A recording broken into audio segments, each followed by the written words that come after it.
Hi everyone, এর আগের ভিডিওতে তোমাদের দেখিয়েছি আমরা সকাল সকালে কোচবিহার চলে এসেছি স্টারে অ্যানুয়ালি স্ক্যান করতে। তো এখানে আসার সাথে সাথে আমাকে স্লিপ দেওয়া হলো। 11 নাম্বারেই আমার নাম ছিল। দেখতেই পাচ্ছ এখানে অলরেডি অনেকটাই পেশেন্ট হয়ে গেছে। তোমাদের দাদাভাই ওই সাইডে বসে আছে আর আমি এই সাইডে। টানা 1.5-2 ঘন্টা বসে থাকার পর ফাইনালি আমার স্ক্যানটা করা হলো।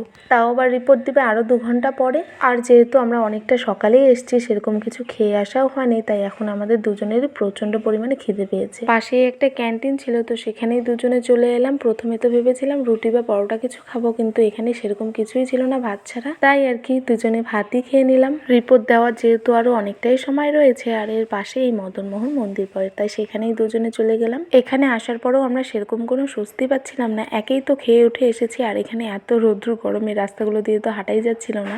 আর এই ছায়া জায়গাগুলোর মধ্যে একটু বসার জায়গাও ছিল না, যেহেতু আমার শরীরটা পুরো অস্থির লাগছিল। এই ধারগুলোর মধ্যেই কোনো রকম বসে টাইমটা পাস করে সোজা চলে গেছে আমরা রিপোর্ট নিতে।